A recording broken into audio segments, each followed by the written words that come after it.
Hey guys, welcome back to exemplar CH. Friends, good evening, नमस्कार। आज English TGT practice paper 12 की बात करने वाले हैं, वन लाइनर है।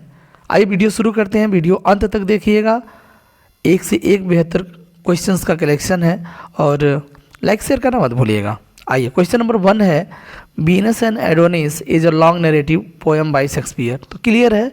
और इसकी बात बता दें तो यह फ्रेंड्स लिखा गया था लगभग 1592-93 में, ठीक है। और ये विलियम शेक्सपियर का फर्स्ट पब्लिकेशन माना जाता है। वीनस एंड एडोनिस जो पोएम है फ्रेंड्स, यह विलियम शेक्सपियर का फर्स्ट पब्लिकेशन माना जाता है।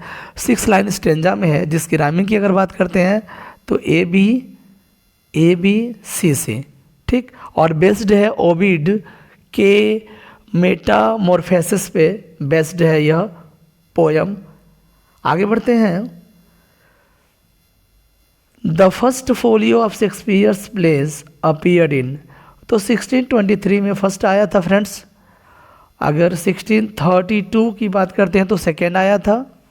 और 1663 की बात करते हैं तो ये आया था थर्ड फोलियो। इसी में पेरिकल्स शामिल हुआ था, ये भी ध्यान रखिएगा, पेरिकल्स इसी में शामिल हुआ था। और अंतिम और चौथा जो फोलियो आया था वो 1685 में आया था। कुछ और इम्पॉर्टेंट देख लेते हैं। शेक्सपियर्स क्रिटिसिज्म बाई, अब शेक्सपियर का कितने लोग क्रिटिसाइज किए हैं अपने अपने पुस्तकों में, आइए देखते हैं। कह रहा है कि एसी ब्रेडली शेक्सपियरियन ट्रेजरीन लिखा है कब? 1904 में। तो दो है, एक शेक्सपियरियन ट्रेजरी, उसकी चर्चा हम आगे करेंगे, एच.बी. चार्टर्टन का है। चलिए, 1904 में एक आया है शेक्सपियरियन ट्रेजरी। टी.एस. एलियट का आया है हेमलेट एंड हिज प्रॉब्लम्स 1919 में, ठीक है। कैरोलिन स्पर्जन का आया है शेक्सपियर्स इमेजरी, ये देखिएगा इंपॉर्टेंट है, शेक्सपियर्स इमेजरी 1935 में। स्टेफन ग्रीनब्लाट का आया है on poetics of culture and the interpretation of Shakespeare 1987 में, ठीक है। तो ये 3-4 क्रिटिसिज्म रहा है शेक्सपियर पर बेस्ट। आइए आगे बढ़ते हैं क्वेश्चन नंबर 4 की ओर।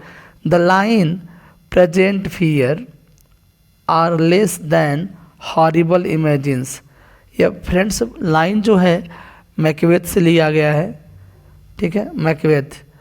तो कह रहा है कि प्रेजेंट फियर और लेस देन हॉरिबल इमेजिन्स, यह लाइन है मैकबेथ से। और मैकबेथ की अगर बात करते हैं 1606 में लिखा गया था, ध्यान रखिएगा।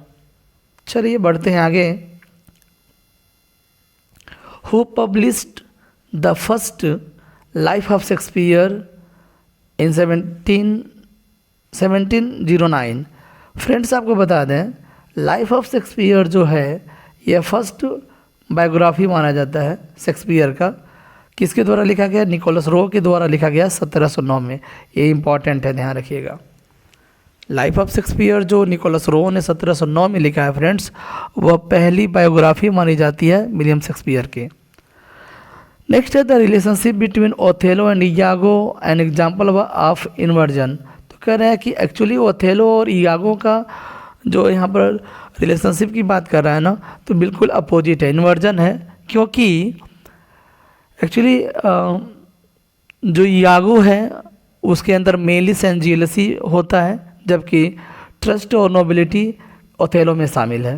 यानी ओथेलो के अंदर है नोबिलिटी है, ट्रस्ट है, तो दोनों एक दूसरे के इन्वर्जन है। अगर ओथेलो की बात करते हैं फ्रेंड्स, लिखा गया था 1603 में, ट्रेजेडी है। चलिए आगे बढ़ते हैं। राइपनेस इज़ ऑल जो है किंग लियर की एक लाइन है, बोला गया है एडगर के द्वारा। किसको? ग्लुसेस्टर को। ध्यान रखिएगा, एडगर की लाइन है, ग्लुसेस्टर को बोला गया है। किंग लियर की अगर बात करते हैं तो 1604 या 5 में लिखा गया है, इसको भी ध्यान रखिएगा। और यह कहाँ बोला गया है राइपनेस इज़ ऑल? तो एक्ट 5 में, सीन जो है सेकेंड है। तो एक्ट 5 का सीन सेकेंड है, ध्यान रखिएगा। The queen commanded Shakespeare to show Falstaff in love, the Shakespeare wrote a play which one. तो कह रहा है कि जो क्वीन एलिजाबेथ थी, उन्होंने शेक्सपियर को आदेश दिया था कि फाल्स्टाफ को क्या दिखाया जाए, इन लव में दिखाया जाए। उन्होंने बोला था। शेक्सपियर रोट अ प्ले, एक प्ले लिखा था, वो कौन सा प्ले है तो आप बताइए। वो है मेरी वाइफ्स ऑफ विंडसर, ठीक है, जो लिखा गया था करीबन 1597 में, 1597 में। और फ्रेंड्स ये पहली बार पब्लिश हुआ था 1602 में, ठीक है, पहली बार पब्लिश हुआ था 1602 में, और सेकेंड टाइम तो 1623 में हुआ होगा फर्स्ट फोलियो में, ठीक है, इस बात को ध्यान रखिएगा। क्वीन ने आदेश दिया था शेक्सपियर को स्पेशली फाल्स्टाफ को लव में दिखाने के लिए, ठीक है। आगे बढ़ते हैं। Shakespeare's contemporary was Ben Jonson. देखिए फ्रेंड्स, एक्चुअली शेक्सपियर के कंटेम्प्रेरीज की अगर बात करते हैं तो कई हैं। जैसे अगर क्रिस्टोफर मार्लो की बात करते हैं वो भी शामिल हैं, जो जॉन लीली हैं वो भी शामिल हैं, थॉमस कीट भी आज यूनिवर्सिटी बीट्स लगभग उसी दौरान आया था। तो यूनिवर्सिटी बीट्स के जितने भी मेंबर हैं, साथ ही साथ बेन जॉनसन भी हैं उनके कंटेम्प्रेरी में। तो कहीं कहीं आपको दिखाई दे सकते हैं क्रिस्टोफर मार्लो भी हो सकते हैं, बेन जॉनसन भी हो सकते हैं, लीली भी हो सकते हैं, थॉमस कीट भी हो सकते हैं। तो इसको ध्यान रखिएगा। क्वेश्चन नंबर नेक्स्ट है, one that love not wisely but too well, who is the speaker. Friends इसमें देखिए लाइन क्या है, one that love not wisely, यानी वह जो बुद्धिमत्ता से प्यार नहीं करता है लेकिन अच्छे से करता है। ये लाइन ओथेलो की है, ओथेलो से। Which is a farce full of boisterous fun and laughter, किसमें बड़ी हंसी मजाक किया गया है और एक फार्स के रूप में दिखाई देता है, तो वह है लव्स लेवर लास्ट। यह भी पूछता है, ध्यान रखिएगा। लव्स लेवर लास्ट की अगर बात कर ले तो अर्ली कॉमेडी में दिखाई देता है, ठीक है, अर्ली कॉमेडीज में आता है, ध्यान रखिएगा। When my love swears that she is made of truth, I do believe her that though I know she lies. Friends यह इम्पॉर्टेंट लाइन है, सॉनेट नंबर 131, 138 की लाइन है, सॉनेट नंबर 138। लाइन क्या है, when my love swear, यानी जब मेरा प्रेम कसम खाता है, that she is made of truth, कि वो सत्य से बनी है, तो मुझे विश्वास तो मैं कर लेता हूँ कि वो झूठ बोलती है, यानी झूठ बोल रही है। तो वो सॉनेट नंबर 138 से लिया गया है, ध्यान रखिएगा, विलियम शेक्सपियर के सॉनेट नंबर 138 से। Sexual possessiveness is the theme of Shakespeare's, तो कह रहे हैं कि सेक्सुअल पोसेसिवनेस जो है, जो थीम है वो है किसका, तो अ मिडसमर नाइट्स ड्रीम का। और मिडसमर नाइट्स ड्रीम की बात करते हैं तो 1595 96 में लिखा गया था मिडसमर नाइट्स ड्रीम। आगे कह रहे हैं कि sexual jealousy is the theme in Shakespeare's Othello. अब देखिए वहाँ सेक्सुअल पॉजिशनेस था और यहाँ पर सेक्सुअल जीलसी है, तो सेक्सुअल जीलसी जो है ओथेलोस में है, ठीक है, और सेक्सुअल पॉजिशनेस जो है फ्रेंड्स वो मिडसमर नाइट्स ड्रीम में है। डन, चलिए आगे बढ़ते हैं। कह रहा है कि there is a special providence in the fall of a sparrow, ठीक। तो यह जो लाइन है हैमलेट से लिया गया है कि there is a special providence in the fall of a sparrow, Hamlet की लाइन है। अगर हैमलेट की बात करते हैं तो 1599 से लेकर के 1601 तक लिखा गया था। सबसे बड़ा प्ले है, लॉन्गेस्ट प्ले है हैमलेट, ठीक है। चलिए आगे बढ़ते हैं। Shakespeare's Julius Caesar does not use cross dressing as a device, तो कह रहा है कि शेक्सपियर का जो जूलियस सीजर है ना, does not use cross dressing, actually cross dressing इसमें यूज नहीं किया है एक डिवाइस के रूप में, ठीक है। जूलियस सीजर जो है, जो आया था 1599 में लिखा गया था, वह एक डिवाइस के रूप में क्रॉस ड्रेसिंग का यूज नहीं करता है Julius Caesar. A little water clears us of the deed, Lady Macbeth says to Macbeth. ये मैकबेथ की लाइन है फ्रेंड्स। लेडी मैकबेथ से कहती है कि a little water clears us of the deed. Deed माने कार्य होता है, मतलब थोड़ा पानी जो है हमें साफ कर सकता है। ऑफ द डीड माने हमारे कार्यों को साफ कर सकता है। कुछ इस तरह की लाइन है मैकबेथ, लेडी मैकबेथ ने मैकबेथ से बोला है, ठीक है। आगे बढ़े। हु रोट शेक्सपियरियन कॉमेडी, देखिए शेक्सपियरियन कॉमेडी 1938 वाला है एंड शेक्सपियरियन ट्रेजेडी 1948 वाला है। ये H.B. चार्ल्टन का AC ब्रेडली वाला नहीं है, ध्यान रखिएगा। AC ब्रेडली ने भी लिखा था, लेकिन यह AC ब्रेडली का नहीं है, शेक्सपियरियन कॉमेडी या शेक्सपियरियन ट्रेजेडी। तो शेक्सपियरियन कॉमेडी 1938 आया था, उनका 1904 में आया था, ठीक है, 1904 वाला है। और इनका आया है 1948 में, शेक्सपियरियन ट्रेजेडी HB चार्टन का। चलिए आगे बढ़ते हैं। Who is Sycorax in the Tempest. Tempest एक ट्रेगी कॉमेडी है, आया था 1611 में। और सैक्रोस इसमें क्या है, तो मदर ऑफ कैलिबन, कैलिबन की माँ है, ठीक है, टेम्पेस्ट में। Good wombs have borne bad son, ये लाइन बहुत इंपॉर्टेंट है, मिरांडा की लाइन है टेम्पेस्ट से, यानी अच्छी जो ओम्स होते हैं वो बुरे बच्चे पैदा करते हैं, कुछ इस तरह का है इसमें। चलिए आगे बढ़ते हैं। Which poem was written after the death of Lord Nelson. Friends यहाँ से हम बात कर रहे हैं अब विलियम वर्ड्सवर्थ के बारे में। तो कह रहा है कि डेथ ऑफ नेल्सन का जो जिक्र हुआ है वो है character of a happy warrior, character of a happy warrior. Compose किया गया था 1806 में, पब्लिश होता है 1807 में, जो सेकेंड वॉल्यूम आया था वर्ड्सवर्थ का उनका, ठीक है। अब विलियम वर्ड्सवर्थ का करीबन 40 तक। The alternative title of the Ruth is, तो देखिए रूथ का जो अल्टरनेटिव जो टाइटल है वो इन्फ्लुएंस ऑफ नेचर है। वही रूथ एक लड़की है जो अमेरिकन लड़के के चक्कर में पड़ जाती है और वो उसे छोड़ देता है, फिर अकेली हो जाती है रूथ। और रूथ की अगर बात करते हैं फ्रेंड्स 1800 में यह पब्लिश होता है, ठीक है, 1800 में। और 1800 में किस में पब्लिश होता है, तो लिरिकल बैलेड में पब्लिश होता है यह पोएम, ठीक है। और आपको ये बता दें सबसे ज़्यादा मोस्ट नेग्लेक्टेड पोएम माना जाता है विलियम वर्ड्सवर्थ का, क्या, Ruth, the influence of nature. Resolution and independence 1802 was originally called leech gatherer. तो लीच गैदरर के नाम से रिजोल्यूशन एंड इंडिपेंडेंस जो है जाना जाता है, ध्यान रखिएगा। और अगर बात करते हैं तो ये 1807 में पब्लिश होता है रिजोल्यूशन एंड इंडिपेंडेंस। लॉर्ड आमिया की बात करते हैं, एक नैरेटिव पोएम है जो ट्रोजन वार पर बेस्ड है। इसका जो पब्लिकेशन डेट है फ्रेंड्स 1815 में एक बार हुआ था, फिर रीप्रिंट हुआ था 1845 में। हम लॉर्ड आमिया की बात करें, एक नैरेटिव पोएम है, ट्रोजन वार पर बेस्ड एक नैरेटिव पोएम है by William Wordsworth. Our birth is but a sleep and a forgetting, बहुत बार ये लाइन हमने पढ़ा है। Our birth is but a sleep and forgetting, important line है इमॉर्टलिटी ओड से। इमॉर्टलिटी ओड की बात करते हैं तो 1804 में कंपोज किया गया था, 1807 में पब्लिश होता है second volume of William Wordsworth. The poetry of Wordsworth and Coleridge was notably influenced by the French revolution.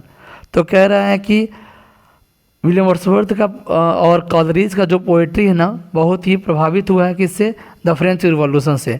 और फ्रेंच रिवॉल्यूशन की बात करते हैं फ्रेंड्स तो 1789 में हुआ था, 1789 में हुआ था द फ्रेंच रिवॉल्यूशन। इससे बहुत ही प्रभावित है दोनों की पोइट्री, चाहे वो वर्ड्सवर्थ हो या Coleridge. Which romantic poet coined the famous phrase spots of time. तो ध्यान रखिएगा स्पॉट्स ऑफ टाइम बहुत इंपॉर्टेंट फ्रेज है, किसके द्वारा, विलियम वर्ड्सवर्थ के द्वारा। Done. Coleridge was the first to criticise Wordsworth theory of poetic diction in Biographia Literaria. तो कह रहा है कि कॉलरिज ने पहले ऐसे हैं जो क्रिटिसाइज किए हैं विलियम वर्ड्सवर्थ के थियरी को, ठीक है, पोएटिक डिक्शन के थियरी को, किसमें, तो बायोग्राफिया लिटरेरिया में। तो बायोग्राफिया लिटरेरिया की बात करते हैं तो 1817 में पब्लिश होता है by ST. Coleridge.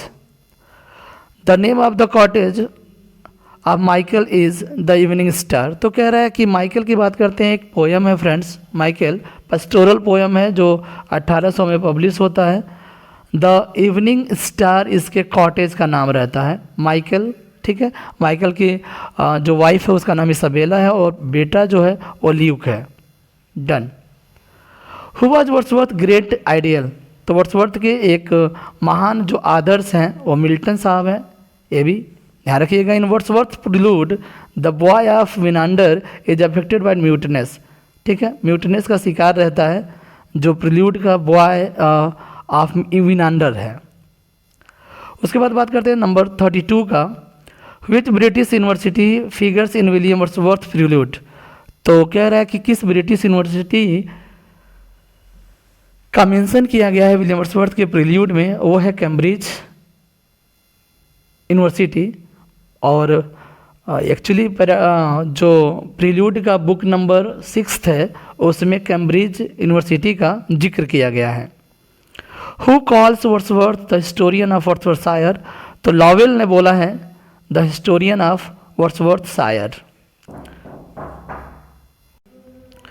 Who calls the immortality ode the high water mark of poetry. तो ध्यान रखिएगा, the high water mark of poetry जो है इमर्सन साहब ने बोला है किसके बारे में, द इमॉर्टलिटी ओड के बारे में। लेकिन the high priest of nature William Wordsworth को किसने बोला है, तो गोथ ने बोला है, ध्यान रखिएगा। Where does Wordsworth compare himself to an Aeolian harp.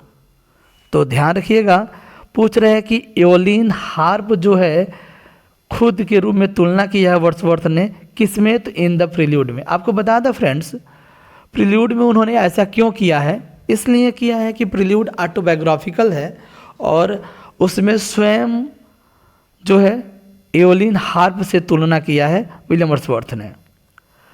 Who is absolutely without humour according to Long. तो लॉन्ग के अनुसार विदाउट ह्यूमर कौन है, तो वो है वर्ड्सवर्थ। उन्होंने कहा है कि बिल्कुल हास्यास्पद चीज़ें इनके पोइट्री में, इनके वर्क में नहीं होता है। लॉन्ग साहब ने बोला है, लॉन्ग के अकॉर्डिंग विदाउट ह्यूमर जो है वो वर्ड्सवर्थ हैं। Poetry is emotions recollected in the tranquillity was said by Wordsworth. तो जो poetry is emotions recollected in the tranquillity, friends यह वर्ड्सवर्थ के द्वारा दिया गया पोइट्री का डिफिनीशन है। Poetry sets no tears such as angels weep. ये भी ध्यान रखिएगा, poetry sets no tears such as angels weep, यानी पोइट्री के जो हैं आंसू नहीं होते हैं जैसे कि एंजल्स रोते हैं, but natural and human tears are lines by Wordsworth preface to lyrical ballads. तो ध्यान रखिएगा, लिरिकल बैलेट का जो प्रीफेस आया था 1800 में, उससे यह लाइन लिया गया है, poetry sets no tears. Wordsworth के द्वारा लिखा गया यह लाइन है, इंपॉर्टेंट है, ध्यान रखिएगा। The only love sonnet of Wordsworth is why art thou silent. एक ही लव सोनेट है किसका, विलियम वर्ड्सवर्थ का, जिसका नाम है व्हाई आर्ट दाउ साइलेंट। तो आपको बता दें why art thou silent untitled है और आया था 1835 में पब्लिश होता है, ठीक है। Which is Wordsworth first volume of poetry.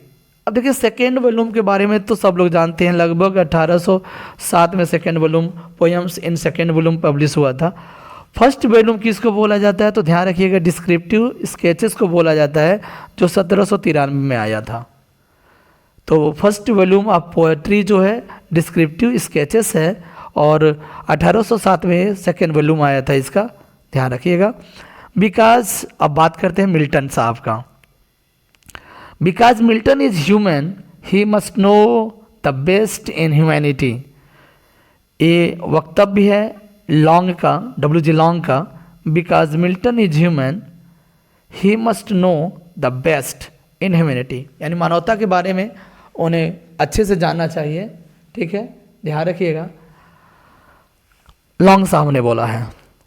Milton invokes Urania in book 1 and 7। Friends आपको बताते हैं पैराडाइज लास्ट की बात कर रहा है, कह रहा है कि उसमें जो यूरेनिया है उसको इन्वोक करते हैं, इन्वोक माने आह्वान करना होता है, आह्वान करते हैं किसमें, बुक 1 में and 7 में। पैराडाइज लास्ट की अगर बात करते हैं तो 1558 में शुरू हुआ था, 1658 में शुरू होता है, 1665 में कंप्लीट होता है और 1667 में पब्लिश होता है और सेकेंड इसका जो आता है 1674 में। चलिए आगे बढ़ते हैं। Which poem of Milton are joys almost Elizabethan in character. तो कह रहा है कि सबसे ज़्यादा इंजॉय जो हुआ है, जॉयस मोमेंट रहा है वो हार्टन पीरियड का। हार्टन पीरियड अगर बात करते हैं 1632 से लेकर के 1639 तक हार्टन पीरियड। लेसिडस भी इसी में आया है, कॉमस भी इसी में आया था। आगे बढ़ते हैं। Milton has given his views on poetry in his poem तो लेसिडस। लेसिडस फ्रेंड्स देखने को मिलता है 1637 में, जिसमें व्यू ऑन पोइट्री है, पोइट्री पर उन्होंने अपना बात रखा है लेसिडस में। कौन? मिल्टन साहब ने। बर्नहिल फील्ड्स की बात करते हैं। Bunhill fields is associated with Milton. तो किस तरह से बर्नहिल फील्ड्स जो है फ्रेंड्स मिल्टन से रिलेट करता है, तो आपको बता दें बर्नहिल फील्ड्स जो है पहले बर्नहिल रो के नाम से जाना जाता था। किस नाम से? बर्नहिल रो के नाम से। और बर्नहिल रो में वो अपने तीसरी पत्नी मिंसुल, एलिजाबेथ मिंसुल के साथ रहते थे। कब से? तो 1662 से लेकर के 1674 तक। ठीक है, बर्नहिल रो में ध्यान रखिएगा, अब फील्ड्स हो गया, पहले उसको बोला जाता था रो। और 125 रो के 125 में वह रहते थे अपनी तीसरी पत्नी के साथ, जहाँ पर पैराडाइज लास्ट भी कंप्लीट हुआ है। ठीक है, और पैराडाइज रिगेंड भी कंप्लीट हुआ है, सैमसन एगनिस्ट भी कंप्लीट हुआ है। ठीक है, वो है बर्नहिल हिल। ठीक है, आगे बढ़ते हैं। In his progress of poetry the Thomas Gray invokes. तो थॉमस ग्रे का एक वर्क है progress of poetry, John Milton को इन्वोक करते हैं, ध्यान रखिएगा। John Milton's contemporary and author of the worthy communicant जो 1660 है, ध्यान रखिएगा, 1660 में यह पब्लिश होता है द वर्दी कम्युनिकेंट। और वो कौन है? तो वो जेरेमी टेलर हैं, ध्यान रखिएगा। जेरेमी टेलर मिल्टन के कंटेम्प्रेरी हैं। जिस तरह से बेन जॉनसन विलियम शेक्सपियर के समकालीन हैं, ठीक उसी तरीके से जेरेमी टेलर जो हैं इनके फ्रेंड्स भी रहे हैं और इनके कंटेम्प्रेरी भी रहे हैं। और एथर किसके हैं? द वर्दी कम्युनिकेंट के। Who came last in the line of the fallen angels. तो सबसे अंत में फॉलन एंजल्स में सबसे अंत में बेलियाल आता है, ध्यान रखिएगा। The opening 16 lines of paradise last comprises, कह रहा है कि स्टार्टिंग का 16 लाइन, कितना? पैराडाइज लास्ट बुक फर्स्ट का 16 लाइन जो फ्रेंड्स एक सेंटेंस में शामिल है, एक सेंटेंस में शामिल है, इसको भी ध्यान रखिएगा। In Milton's Paradise Lost the fall of man is presented in 2 stages in book 4 and book 9। तो कह रहा है क्या?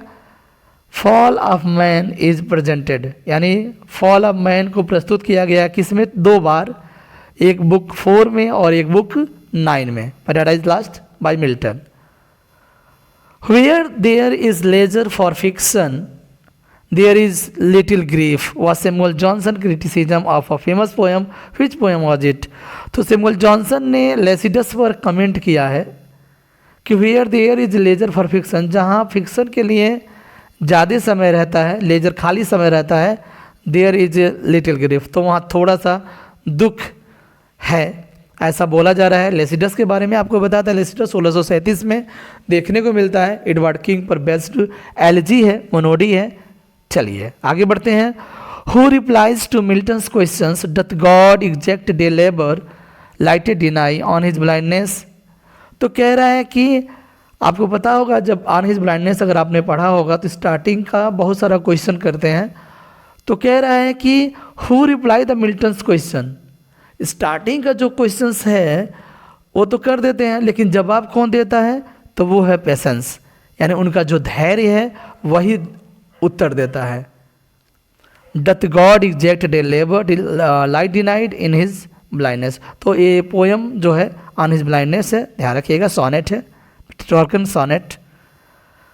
Who is Milton's on his blindness is believed to serve God best. अच्छा, कह रहे हैं कि इस पोयम में मिल्टन किसको मानते हैं कि सबसे बेहतर ईश्वर की सेवा करता है? तो कह रहा है कि one who bears his burden best, जो अपने बोझ को अच्छे से सहता है वही ईश्वर का आप सेवा करता है। Who bears his burden best, यानी जो अपने बोझ को लेकर के चलता है वही ईश्वर का सेवा करता है, सच्ची सेवा करता है। Milton's on his blindness is Petrarchan sonnet. तो पेट्रार्कन सोनेट की बात करते हैं तो कल मैंने जिक्र किया था, पेट्रार्कन सोनेट एक ऑक्टेव होता है और एक सेस्टेट होता है, 2 भाग में बटा होता है यह। चलिए, who is the writer of essays on Milton's 1825? Essays on Milton जो है मैकाले का लिखा हुआ एक वर्क है, ध्यान रखिएगा। मिल्टन्स फेवरेट वाज पैराडाइज रिगेंट, आया था 1671 में भाई, और किसके द्वारा पब्लिश हुआ था? जॉन मैकॉक के द्वारा पब्लिश हुआ था, ये ध्यान रखिएगा। जॉन मैकॉक के द्वारा 1671 में पैराडाइज रिगेंट पब्लिश हुआ था। Who disapproved Milton's Lycidas for its inherent improbability? Samuel Johnson. तो लेसिडस के बारे में सैमुअल जॉनसन ने कमेंट किया ही है, और उन्होंने और बोला है कि इनहेरेंट इम्प्रॉबेबिलिटी, असहमति जताई है सैमुअल जॉनसन ने लेसिडस के लिए। In Milton there is always an appearance of effort in Shakespeare's scarcely any. देखिए ये जो लाइन है फ्रेंड्स, ये विलियम शेक्सपियर वाले में भी आ सकता है और मिल्टन वाले में भी आ सकता है। विलियम हैजलिट की लाइन है, in Milton there is always an appearance. Appearance माने होता है हाव भाव, मतलब प्रगटीकरण कह सकते हैं, जबकि किसका अपीयरेंस? एफर्ट का। एफर्ट का मतलब संघर्ष का, प्रयत्न का, जबकि शेक्सपियर में नहीं ऐसा कुछ दिखता है। हैजलिट साहब ने बोला है कि इनमें हमेशा एफर्ट, अपीयरेंस ऑफ एफर्ट दिखता है मिल्टन में, जबकि शेक्सपियर में ऐसा कुछ नहीं दिखता है। विलियम हैजलिट ने ऐसा बोला है। When the assault was intended to the city is a sonnet written by John Milton in 1642 as a serious joke. कह रहा है कि when the assault was intended to the city, एक सोनेट है, किसके द्वारा? मिल्टन के द्वारा 1642 में लिखा गया था। यह स्पेशली एक सीरियस जोक है, हंसी मजाक है इसमें, लेकिन थोड़ा सा सीरियस है। In an international congress, poets Milton and Shakespeare would represent the English nation. तो मार्क बेटिसन की लाइन है फ्रेंड्स, यह भी लाइन ध्यान रखिएगा, मिल्टन और शेक्सपियर दोनों के लिए है। In an international Congress poet Milton and Shakespeare would represent the English nation, यानी अंग्रेजी या इंग्लिश राष्ट्र का जो रिप्रेजेंट कौन कौन करेंगे? तो वो है मिल्टन और शेक्सपियर। मार्क बेटिसन की लाइन है, the first successful novel of John Galsworthy was man of property. तो मैन ऑफ प्रॉपर्टी की अगर बात करते हैं तो 1906 में आया था। फर्स्ट सक्सेसफुल नॉवेल रहा है किसका? जॉन गाल्सवर्दी का। अब मिल्टन के बाद हम जॉन गाल्सवर्दी की ओर चलते हैं friends. Which play contrast the fates of the various story in a hotel. तो कह रहा है कि होटल के विभिन्न प्रकार के मंजिलों का जो भाग्य है वो कंट्रास्ट किया गया, विरोधाभास को दिखाया गया है, वह है द रूफ। ठीक है, roof by Galsworthy. Life is one long temptation, Galsworthy की लाइन है, जस्टिस से लिया गया है। अगर जस्टिस की बात करते हैं फ्रेंड्स, 1910 में आया था, एक प्ले है जॉन गाल्सवर्दी का, जिसमें बोला गया कि life is one long temptation. Temptation माने होता है ललचाना, लालच। As a painter of the physical universe and of the soul, John Galsworthy is a poet. Who comment is this? तो ये कमेंट है लुइस काजमियन का। लुइस काजमियन का कह रहे हैं कि as a painter of the physical universe, ठीक, फिजिकल यूनिवर्स के पेंटर के रूप में, the soul of John Galsworthy is a poet. ठीक, ये लाइन है किसका? लुइस काजमियन का, about John Galsworthy. Which play is a study in racial pride and social convention. तो सामाजिक सम्मेलन और रेशियल जो प्राइड है वो किसका थीम है? लॉयल्टीज़ का। और लॉयल्टीज आया था 1922 में, लेटर वर्क है गाल्सवर्दी का। We have to love because we love loving. Line ध्यान से देखिएगा, we have to love because we love loving, यानी हमें प्यार करना होता है क्योंकि हम प्यार से प्यार करते हैं। यह लाइन है अ बीट ऑफ लव से लिया गया है by John Galsworthy. How beastly women are the each other. अब ये भी इंपॉर्टेंट लाइन है, how beastly women are to each other. Windows की लाइन है। अगर विंडोज़ की बात करते हैं तो यह भी 1922 में आया था, 1922 में, लॉयल्टी की तरह। We all cut each others throat from the best of motives. ये भी लाइन है इंपॉर्टेंट लॉयल्टी से, यानी we all cut each other throats, यानी हम सबका गला काट देते हैं फ्रॉम द बेस्ट मोटिव, जहाँ भी अच्छा मोटिव मिलता है। ये लॉयल्टी से लिया गया लाइन इंपॉर्टेंट है। Sorry, in Loyalties Mabel is the wife of Dancy. Loyalties में जो 1922 में आया था, मेबल जो है पत्नी है किसका? डेंसी का। A young woman kills her own illegitimate child to escape social tyranny। तो कह रहा है कि एक नौजवान महिला जो अपने इलिजिटिमेट मतलब क्या बोलते हैं,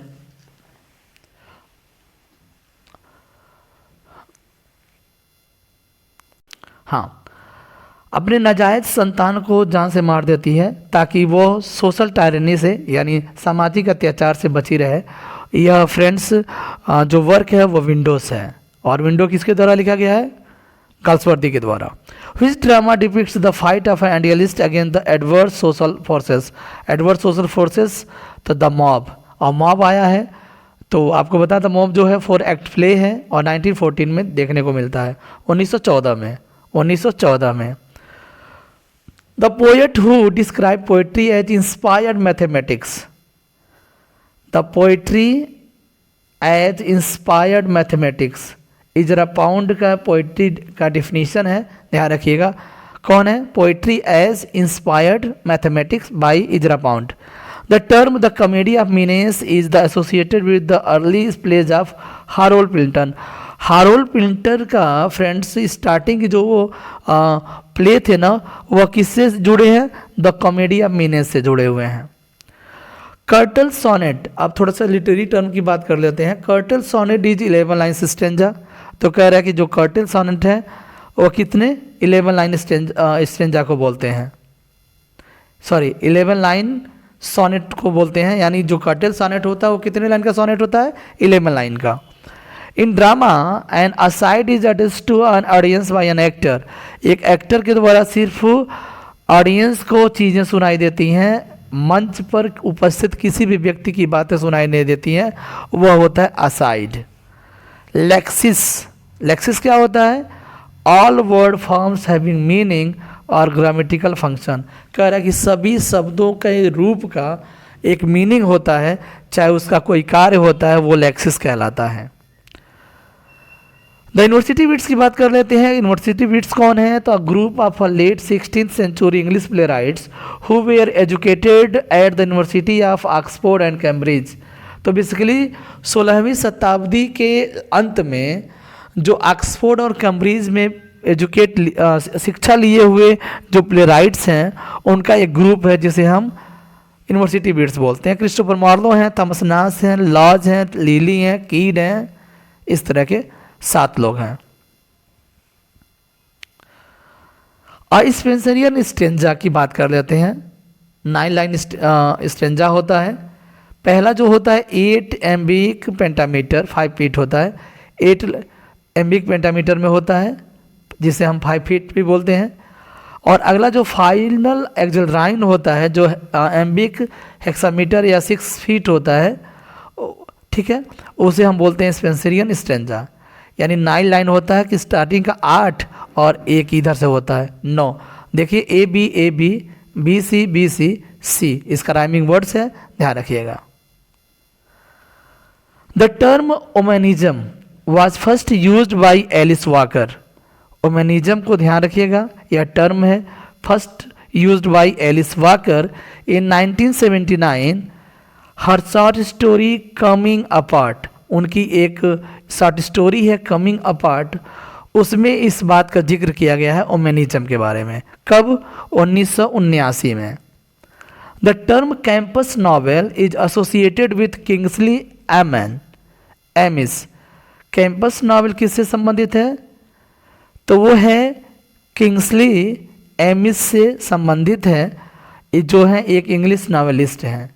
तो ध्यान रखिएगा term campus novel, university campus के इर्द गिर्द जो नॉवेल लिखा गया उसी को कैंपस नॉवेल बोलते हैं। और किससे जुड़ा है? किंग्सली एमिस से। Who is the Pioneer of the aesthetic moment? तो एस्थेटिक मूवमेंट के जो पॉइनियर कहे जाते हैं वो वाल्टर पेटर हैं। कौन है? Walter Pater. अब चलते हैं फिगर ऑफ स्पीच के बारे में। Litotes is understatement in which an affirmative is expresses by the negative of its contrary. Example देख लीजिए, नॉट अ बैड सिंगर। देखिए फ्रेंड्स, एक्चुअली लिटोटस में ये होता है कि हम बातों को निगेटिव में कहते हैं लेकिन सेंस अपोजिट रहता है। सेंस मतलब पॉजिटिव में रहता है। जैसे अगर नॉट अ बैड सिंगर यानी he is a good singer, अच्छा सिंगर है, लेकिन हम बोल रहे हैं कि नॉट अ बैड सिंगर यानी बैड सिंगर नहीं है, बुरा सिंगर नहीं है, यानी अच्छा सिंगर है। इस तरह का हम फिगर ऑफ स्पीच का यूज करते हैं लिटोटेट्स। यूजिंग द बेंच, बेंच की बात करते हैं तो बेंच मतलब होता है, अब देखिए कहीं आ गया कि बेंचेस से यह न्यूज आया है, तो बेंच मतलब होता है ग्रुप ऑफ जजेस। जजेस के ग्रुप को हम क्या बोलते हैं? द बेंच बोलते हैं। और ऐसे दिखा है using the bench for the judiciary in an example of metonymy. किसका है? मेटोनिमी का। 5 miles मिंडरिंग in a mazy motion is example of alliteration. अब क्यों अलिट्रेशन है? तो कह रहा है कि माइल्स मिंडरिंग मेजी मोशन, यम यम यम 4 बार आया है तो अलिट्रेशन हो जाएगा, अनुप्रास अलंकार हो जाएगा। The figure of speech use in tossing their heads in sprightly dance. ये लाइन है फ्रेंड्स डैफोडिल से, जो 1807 में पब्लिश होता है by Wordsworth. Tossing their heads in sprightly dance daffodils की लाइन है। इसमें फिगर ऑफ स्पीच पूछ रहा है तो पर्सनिफिकेशन है। अब इसमें फूलों को बता रहा है कि वे अपने हेड को, अपने सिर को ऊपर उछाल रहे हैं, और उछालने का काम मनुष्य करता है। यहाँ पर पर्सनिफाई किया गया है उन फूलों को। आगे बढ़ते हैं। I am so hungry I could eat a horse.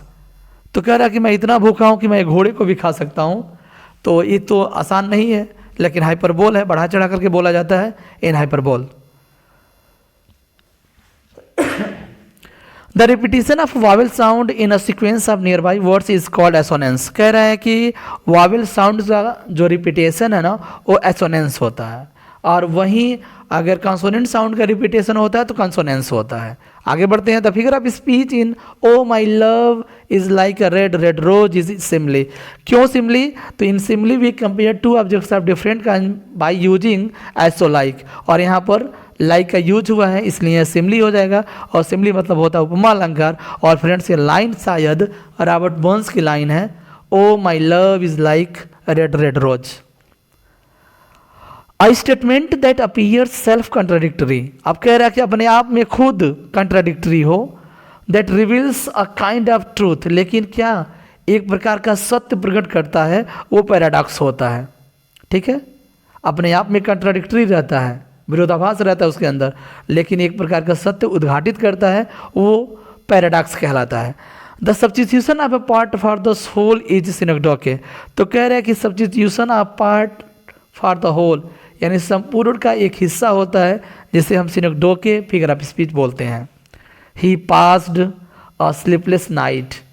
देखिए ही पास स्लीपलेस नाइट, तो नाइट स्लीपलेस नहीं होता है। अब स्लीपलेस कौन है? ही है। अब इसके लिए यह व्यक्ति बोला गया है, तो ये ट्रांसफर एपिथेट होता है फिगर ऑफ स्पीच। ठीक है, जैसे थॉमस ग्रे की एक लाइन है वियरी वे। वियरी वे मतलब ये आदमी रास्ता थोड़ा थका हुआ है, जो चलने वाला वो थकता है। अब रात थोड़े स्लीपलेस है, जो सो रहा है उसकी बात कर रहा है वो। चलिए आगे बढ़ते हैं। Doctor Johnson's dictionary of the English language, history of English literature की बात कर लेते हैं। Doctor Johnson's dictionary of English language was publish in 1755। ये भी इंपॉर्टेंट है। The Gutenberg Bible was first published in 1456। 1456 में गुटेनबर्ग बाइबिल पब्लिश हुआ था, ध्यान रखिएगा। द किंग जेम्स बाइबिल आया था 1611 में। द किंग जेम्स बाइबिल कब आया था? 1611 में। Charles Darwin's origin of the species, ध्यान रखिएगा, जीव विज्ञान पढ़ने वाले लोग जानते होंगे। Origin of the species Charles Darwin का पब्लिश हुआ था 1859 में। क्लियर है। To daffodils, daffodils by William Wordsworth, to daffodils by Robert Herrick. Robert Herrick के द्वारा, वो स्पेशली फ्रेंड्स डैफोडिल्स के जो फूल होते हैं बड़ा जल्दी खिलते हैं और बड़ी ही जल्दी मुरझा जाते हैं। रॉबर्ट हैरिक इसमें बहुत अच्छा बताए हैं, कहें कि आप तुमको देख करके ही मैं जीता हूँ। और मैं नहीं चाहता हूँ कि आप इतना जल्दी मर जाएं, इतना जल्दी तो आप लोग मुरझा जाइए। मैं चाहता हूँ कि आप दिन डूबने तक खिले रहिए। ऐसा डैफोडिल से बोलते हैं। रॉबर्ट हैरी का बहुत लाजवाब पोएम है, जरूर पढ़िएगा। The tragedy of forex is the other title.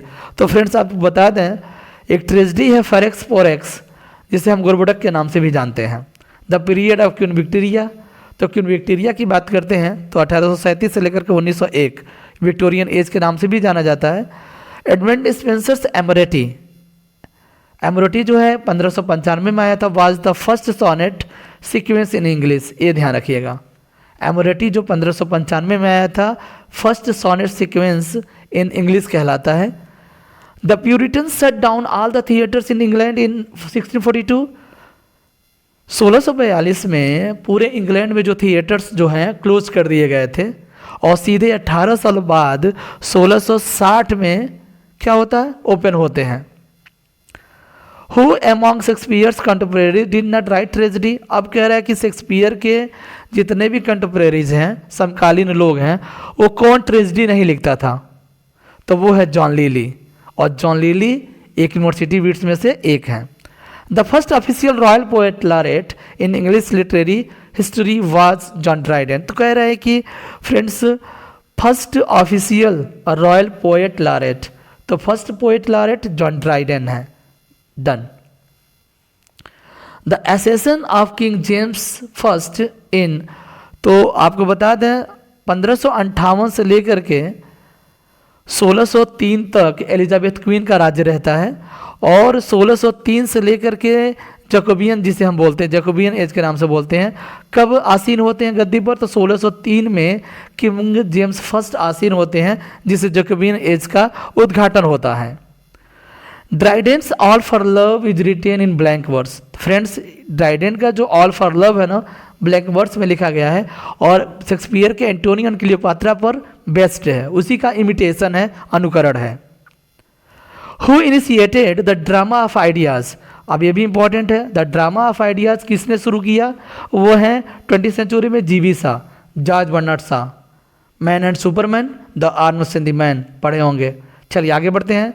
The life of Samuel Johnson was penned by. अब the life of Samuel Johnson को किसने लिखा है, जेम्स बोसवेल ने लिखा है। डन। सच, अब ग्रामर की बात कर लेते हैं फ्रेंड्स, ग्रामर की बात करते हैं। सच questions should not be asked, यानी इस प्रकार के क्वेश्चंस पूछे जाने नहीं चाहिए।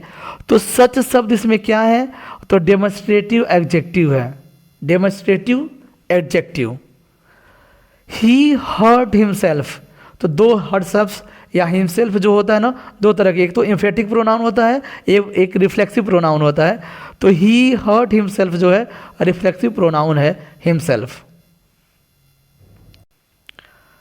Choose the correct spelled word. Entrepreneur है फ्रेंड्स, तो इंटरप्रेन्योर मन होता है उद्यमी, जो रिस्क लेकर के काम करे, इंटरप्रेन्योर कहलाता है, उद्यमी कहलाता है। Many men came and many may go, but I go on forever। तो इसको ध्यान रखिएगा, ये पंक्चुएशन है, मेन में कम कामा and men may go comma, but I go on forever. तो इसको ध्यान रखिएगा, पंक्चुएशन है। परहैप्स, ये इंपॉर्टेंट है पंक्चुएशन में। परहैप्स को देखिए अलग कर दिया, perhaps comma cried he comma there may be such monster as you describe, यानी जिस तरह से तुम वर्णन कर रहे थे, हो सकता है शायद इस तरह के राक्षस हो सकते हैं।